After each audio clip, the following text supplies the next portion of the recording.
Welcome back to the channel and to a cold, chilly, cloudy winter morning. But I'm quite excited today because this has arrived and it could be the solution to a bit of a strange solar power problem. Let's go indoors and open it up. Now the thing is, I've bought this with the idea of fixing the issue I'll talk about, but I don't know if it will fix it. At least it'll be useful in continuing solar experiments. Well, let's get it open and I'll show you what I've bought. Might be able to rip it.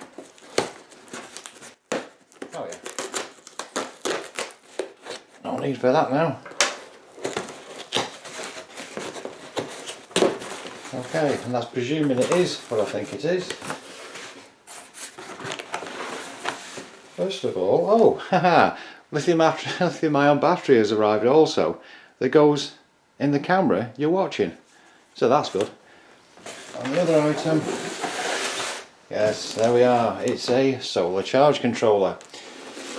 Because the situation is very strange. The Redodo 40 amp, which I've had for about a year and a half, drops its current every now and again. Every couple of minutes it'll drop to zero and slowly build up.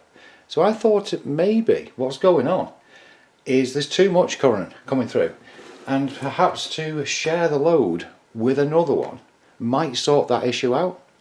If it's something to do with MOSFETs, maybe I'll have to upgrade them. I don't really know what I'm looking at with that, and would appreciate some advice actually on the best way forward, and if anybody else has got a similar problem with their solar charge controller, MPPT, and how they fixed it. So let's have a look inside. Right, here is the main unit itself. It's a 40 amp, the same spec really as the Redodo. And there we are. So this will be the new unit. There's its connections that I'll be hoping fixes the issue. If not, it'll be a replacement for the Redodo. So there we are, that's the main unit. Feels a little plasticky. Let's see if we can see this on camera. Right, see there's some specifications there. Hopefully you can see that. Yeah, it's a little bit plasticky in construction, but that's a good size of metal heatsink on the back, and these have got a good 4.7 or something rating on Amazon. A pair of fans on the top. The Redodo doesn't have any fans, which may have meant it overheated in summer. I don't actually know. Mounting points there, so I'll be able to add it to the system okay. All in all, looks alright. What else have we got? Well, we've got the mounting screws. So there we are, they'll be put into use. Manual. Yep, decent enough. Product overview, safety instructions, connections, what the things do, screen, buttons, heatsink, USB output. USB output's important to me because I had started running a fan over the two MPPT units that are already in place. I'll show the system shortly.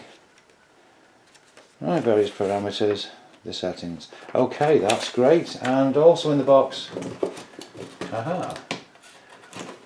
what we have here is one of those little guide things. So you can put that on your wooden surface or whatever to drill the holes without having to manhandle the unit itself. Right, very good. That's the unboxing done.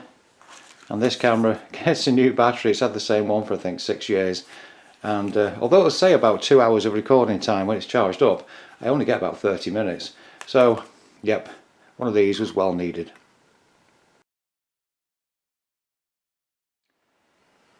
Here's the product listing of the unit that I bought.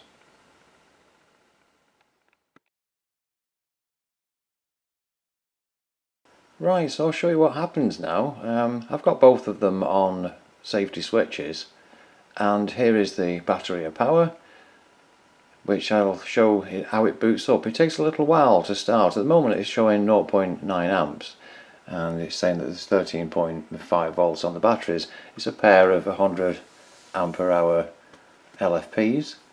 You can see now that, there we go, it's now built up to 9.7 amps, and it will do that all day. It will be absolutely fine, and it will put in about 10 amps, somewhere like that, into the batteries as long as the sun is out. Absolutely zero issues with it.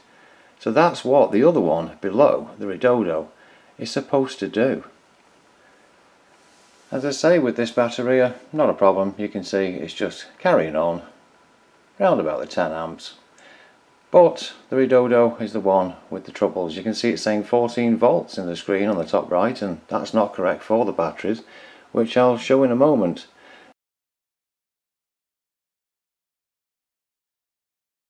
So here we are with the screen that gives me the readouts. You can see at the moment the bottom left is what we're looking at, 393 watts coming in, and only the Redodo is connected at this point.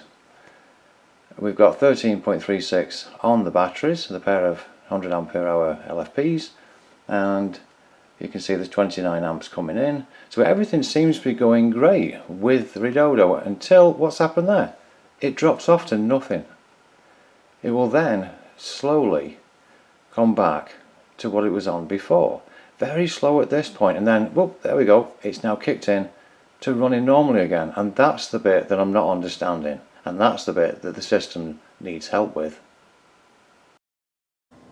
And here is my panel setup within all this lot. What's actually going on is I'm building some raised beds for planting vegetables and such out of bamboo, and in front of that I've got the composter with bricks on the top.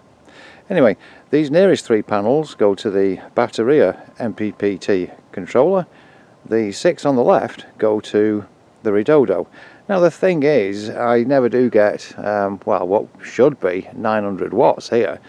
The maximum's been about 580 to 600. So I don't believe that the Redodo has been over panelled with having those 6 on there. They are set up as 2 lots of 3. And that brought me onto the idea for the fix with the new charge controller. What I'll have is the 3 on the left to the Redodo, the 3 in the middle to the new one, and the 3 on the right will stay with the Batteria, which has given no issues whatsoever. When I did that review, I thought, well, how long will this thing last? You know, it was nice of them to send it to me, fantastic idea. It has actually proven out to be a pretty good charge controller, no issues at all. So, yeah, I think we'll have to end this video at this point, because that stuff is what we've got for about the next week, and it has just begun to rain. Anyway, thanks very much for watching this part, and see you next time.